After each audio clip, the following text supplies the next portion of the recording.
ఈ మట్టి ఇదంతా ఉంది. మరి ఒకవేళ రాబోయే రోజుల్లో మరి మట్టి ఇంకో 5-6 కిలోమీటర్లు అట్లే ఉంటే కనుక దాని భవిష్యత్తు ఏమిటి అంటే ఇంకా ఫర్దరా? ఫర్దర్? అంటే ఇప్పుడు షియర్ జోను మనకు మళ్ళీ హార్డ్ స్టార్ట్ వచ్చింది కదా మళ్ళీ అవతల. ఇప్పుడు డ్రిల్లింగ్ చేసుకుంటే వచ్చి ఇంకా ఇంకా ఇప్పుడు మొత్తం అది 33-34 కిలోమీటర్లు అయినట్టుంది కదా మొత్తం. 34.5 ఇంకా ఫర్దర్ అంటున్నా. ఫర్దర్ ఉంది కదా, ఇంకా మనం చెప్పలేము ఇక. మళ్ళీ ఇంకేదైనా వస్తే దాన్ని పర్ఫెక్ట్గా చేసుకొని పోవాల్సిందే. ఒక 2-3 కిలోమీటర్లు లేదా 1/2 కిలోమీటర్ వచ్చినా లేదా 500 మీటర్లు కనుక సున్నితమైన ప్రదేశం మట్టి వస్తే ఈ టన్నెల్ భవిష్యత్తు ఏమిటి? ఇక అది మనం అంత లెవెల్లో అంత విడుతులో రాకపోవచ్చు అనేది మనం అంచనానే. అంటే జనరల్గా అంత అంత విడుతులో ఉన్నట్టయితే అక్కడ అసలు అక్కడనే డిస్టర్బెన్స్ ఉంటుంది. అంత కొండలుగా ఉండవు అక్కడ. అసలు తక్కువ డిస్టెన్స్లు ఉన్నట్టయితేనే మనకు అది ఉండగలుగుతుంది అక్కడ. అది అంచనా ఉంది. అంచనా కొంచెం మేము అనుకునేది అది. జియోలాజికల్ వాళ్ళైతే ఇంకోటి వస్తే ఇంకోటి ఎన్కౌంటర్ అయితే కావచ్చు 2-3 కిలోమీటర్ల తర్వాత అని అన్నారు. కానీ అది ఎంత విడుదల వస్తుంది అనేది చెప్పలేదు. ఇప్పుడు అది కూడా వస్తే 5-10 మీటర్లు అట్లా వస్తుంది అన్నట్టు షియర్ జోన్ అనేది. షియర్ జోన్ అనేది 1 కిలోమీటర్ టుగెదర్గా ఉండదు అసలు.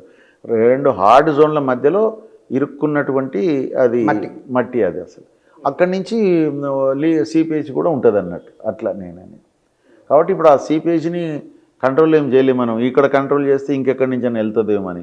అందుకని ఆ పొయ్యే కాడికి పోతున్నది. మరి ఎందుకు పర్ఫెక్ట్గా చేసిండని ఇది దాని మీదనే కొంత ఇప్పుడు రిటర్న్లకు ఇవ్వలేదు వాళ్ళు. కాబట్టి ఒక తీరుగా నేను అనుకుంటున్నా ఏంటంటే డెఫినెట్గా దీని మీద ఒక సమగ్ర విచారణ అయితే కూడా బాగుంటుందని నేను భావిస్తున్నాను. మొత్తం ఘటన పైన ఈ ఘటన ఎందుకు అసలు ఇప్పుడు ఇంత పెద్ద కంపెనీ అది, ఆ కంపెనీ 5 ఏళ్లలో చేసేది 20 ఏళ్ళు ఎందుకు పట్టింది, ఇంకెందుకు కాలేదు, ఇంకెన్నేళ్ళు పడుతుందో తెలుస్తలేదు. దీని కారణాలు ఏంటిది, సహేతుకమైన కారణాలు ఏంటిది అసలు. దాని తర్వాత దానికి నాకు తెలిసినంత వరకు అయితే అన్ని ప్రభుత్వాలు సహకరించినాయి మొదటి నుంచి.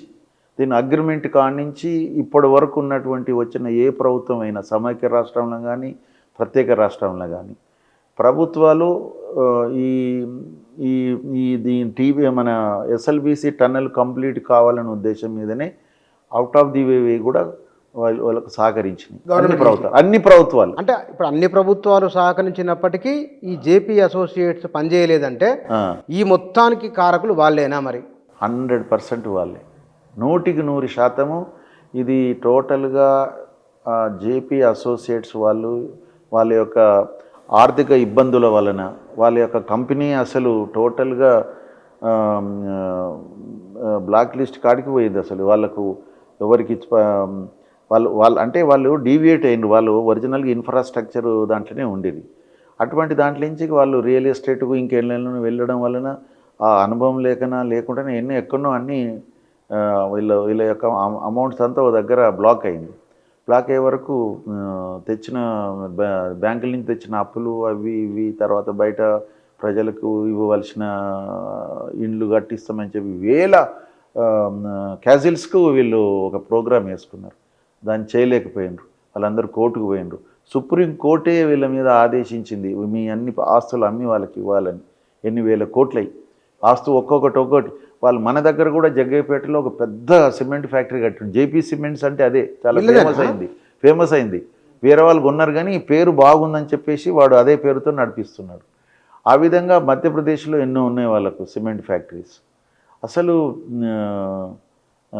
బుచ్చన్న గారు నిజంగా చెప్తున్నా కదా, జయప్రకాష్ అసోసియేట్స్ అనేవాళ్ళు ఇది not ordinary construction company. Really చాలా పెద్ద కంపెనీ. ఎందుకంటే సర్దార్ సరోవర్ ప్రాజెక్ట్ గుజరాత్లో నర్మదా నది మీద కట్టింది కదా, ఆ సర్దార్ సరోవర్ ప్రాజెక్టు దాదాపు 42 లక్షల ఎకరాలకు సాగునీరు అందించేటువంటి ప్రాజెక్టు. అంటే 1/2 కోటి దగ్గర. తర్వాత 55,000 మెగావాట్ల హైడ్రో పవర్ ఉత్పత్తి చేసే ప్రాజెక్టు. అక్కడనే ఈరోజు మనకు ప్రపంచంలో హైయెస్ట్ విగ్రహం సర్దార్ పటేల్ విగ్రహం కూడా అన్ని పెట్టడం జరిగింది. అయితే ఆ ప్రాజెక్టుని మేము 94లో రూర్కీలో ఎంఈ చేసేటప్పుడు మాకు ప్రాజెక్టు విజిట్ కింద అఫీషియల్గా మేము ఆ ప్రాజెక్టు విజిట్ చేసినప్పుడు అక్కడ వీళ్ళ యొక్క పనితనము, డిసిప్లిన్ ఇవన్నీ చూసి నేనైతే ఫిదా అయినా. జయప్రకాష్ అంతా బాగున్నది. ఫిదా. ఎంత డిసిప్లిను, ఒక పద్ధతి, వాళ్ళు ప్లానింగు, వాళ్ళకి ఎన్నో హర్డిల్స్ వచ్చినా కూడా, hurdles in the not sense టెక్నికల్గాను ఫైనాన్షియల్గా కాదు.